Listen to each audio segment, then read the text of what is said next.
Hello दोस्तों, मेरा नाम है शुभम और आपका स्वागत है हमारे चैनल स्टडी एजुकेशन में। दोस्तों आज हम देखेंगे फिजिक्स क्लास 12 के 5 मोस्ट इंपॉर्टेंट क्वेश्चन जो हर बार परीक्षा में पूछे जाते हैं। तो चैनल में नए हो तो चैनल को प्लीज़ सब्सक्राइब कर लेना और पास में दिख रहे बेल आइकन को दबा लेना, जिससे कि मेरे आने वाली नई वीडियो आप तक तुरंत पहुँचे।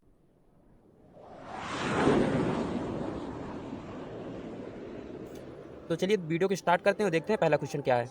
वैद्युत क्षेत्र की तीव्रता की परिभाषा तथा इसका मात्रक लिखिए। ये क्वेश्चन हमारा सन 2015, सन 2016 और सन 2017 में पूछा गया है। बहुत ही ज़्यादा इंपॉर्टेंट क्वेश्चन है ये, तो आपको ये आना चाहिए। तो चलिए इसे हम लगाते हैं, बताते हैं आपको कैसे होगा इसका आंसर। तो इसका आंसर है वैद्युत क्षेत्र की तीव्रता की परिभाषा। तो पहले हम इसका परिभाषा लिखेंगे, फिर इसका मात्रक लिखेंगे। वैद्युत क्षेत्र में किसी बिंदु पर रखे परीक्षण आवेश पर लगने वाले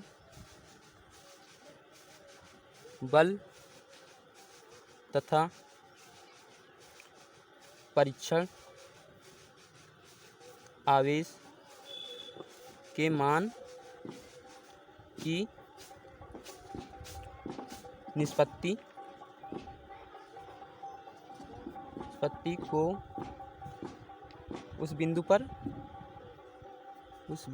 उस बिंदु पर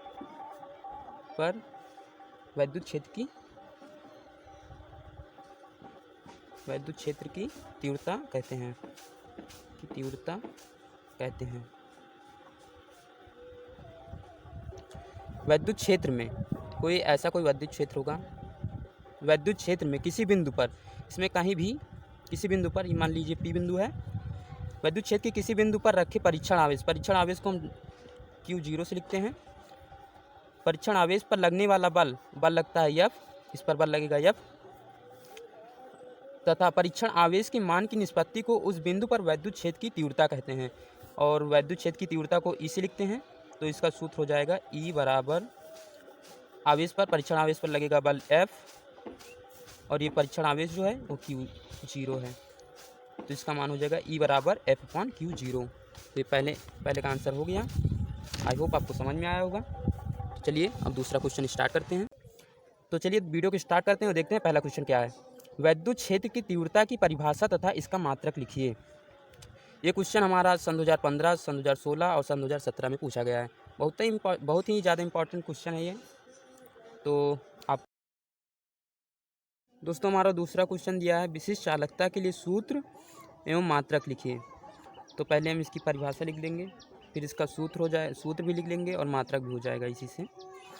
तो होता है इसकी परिभाषा होती है, किसी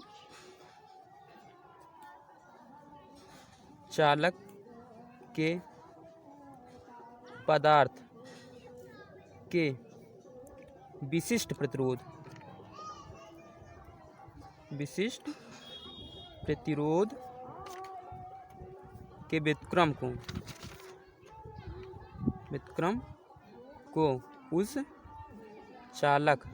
को उस चालक की विशिष्ट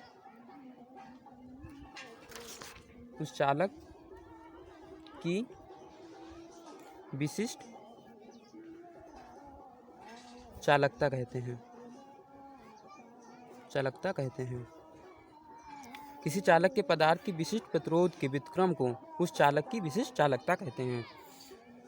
ये विशिष्ट प्रतिरोध क्या होता है? विशिष्ट प्रतिरोध को हम लिखते हैं रो से लिखते हैं।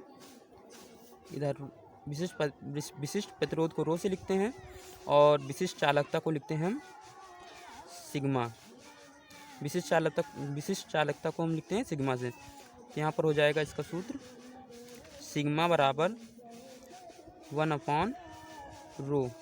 किसी चालक के पदार्थ के विशिष्ट प्रतिरोध के व्युत्क्रम को उस चालक की विशिष्ट चालकता कहते हैं।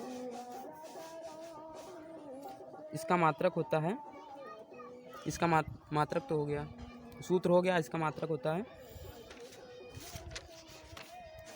मोह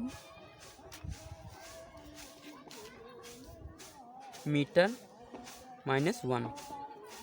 इसका मात्रक मोह मीटर -1 होता है। चलिए अब हम तीसरा क्वेश्चन देख लेते हैं। तीसरा क्वेश्चन हमारा क्या दिया हुआ है, धारा घनत्व, विशिष्ट चालकता तथा वैद्युत क्षेत्र के बीच परस्पर संबंध लिखो।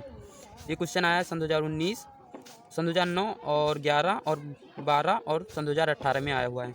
ये बहुत ज़्यादा इंपॉर्टेंट है, वेरी वेरी इंपॉर्टेंट की श्रेणी में आता है ये, तो इसे लिख लेंगे। विशिष्ट चालकता, विशिष्ट चालकता को मैंने उधर बताया था आपको, इसे हम सिग्मा से लिखते हैं। और वैद्युत क्षेत्र, वैद्युत क्षेत्र को हम ई से लिखते हैं। इसमें दिया धारा घनत्व, विशिष्ट चालकता तथा वैद्युत क्षेत्र। धारा घनत्व को हम जे से लिखते हैं। धारा घनत्व हो गया हमारा जे से, जिससे प्रदर्शित करते हैं।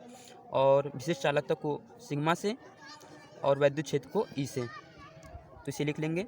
इनके बीच में क्या संबंध होगा, तो ये होता है विशिष्ट चालकता, विशिष्ट चालकता इक्वल टू धारा घनत्व, धारा घनत्व बटे वैद्युत क्षेत्र, वैद्युत क्षेत्र। बहुत ही छोटा इंपॉर्टेंट, बहुत ही छोटा क्वेश्चन लेकिन बहुत इंपॉर्टेंट है। विशिष्ट चालकता को सिग्मा से लिखते हैं, ये मैंने सिग्मा लिख दिया। और धारा घनत्व को जे से, जे, और वैद्युत क्षेत्र ई। तो विशिष्ट धारा घनत्व, विशिष्ट चालकता तथा वैद्युत क्षेत्र के बीच में ये संबंध आ गया। चलिए दोस्तों हम अपना चौथा क्वेश्चन देख लेते हैं। ये दिया हुआ है किरचॉफ का धारा नियम लिखो। ये सन 2019 में आया हुआ है, ये भी इम्पोर्टेंट कह सकते हैं इसे भी। तो ये क्या होता है, किरचॉफ का धारा नियम क्या होता है, तो ये होता है किसी विशिष्ट धारा वैद्युत परिपथ की, वैद्युत परिपथ की किसी संधि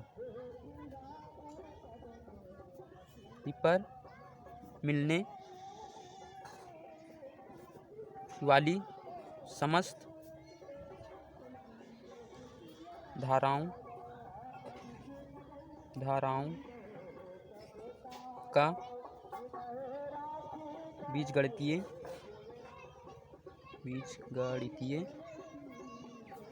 योग शून्य होता है। किसी दिष्ट धारा वैद्युत परिपथ की किसी संधि पर मिलने वाली समस्त धाराओं का योग का बीजगणितीय योग शून्य होता है। ये किरचॉफ का धारा नियम है। और संधि हिंदी में संधि का मतलब तो दूसरा होता है, लेकिन यहाँ पर दूसरा होता है। संधि का मतलब होता है मिलना। इससे ये कोई ये है, जिस प्रकार ट्रेनें जो चलती हैं वो स्टेशन पर आकर मिलती हैं, स्टेशन पर आकर उनका एक स्थान होता है स्टेशन पर रुकना। उसी प्रकार ये जैसे कोई ये धारा आई, ये मान लीजिए संधि है, यहाँ पर रुकेंगी, यहाँ पर आई धारा, आई और इधर से निकल गई, और फिर इधर से आई दूसरी धारा I2 आई और यहाँ से निकल गई, और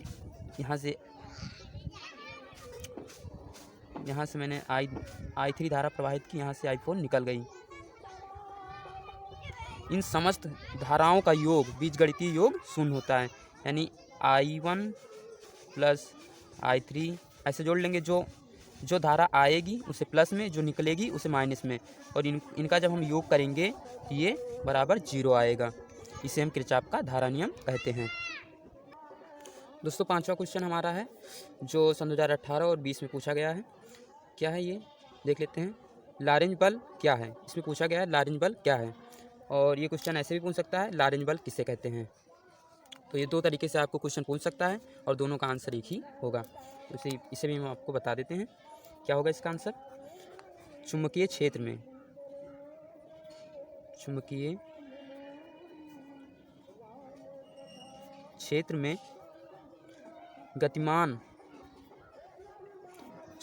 गतिमान आवेश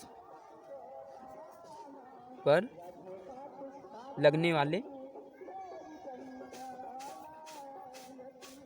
वाले बल को लॉरेंज बल कहते हैं।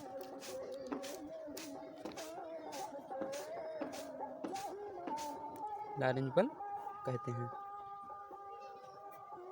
मान लीजिए कोई चुंबकीय क्षेत्र है, ये कोई चुंबकीय क्षेत्र है।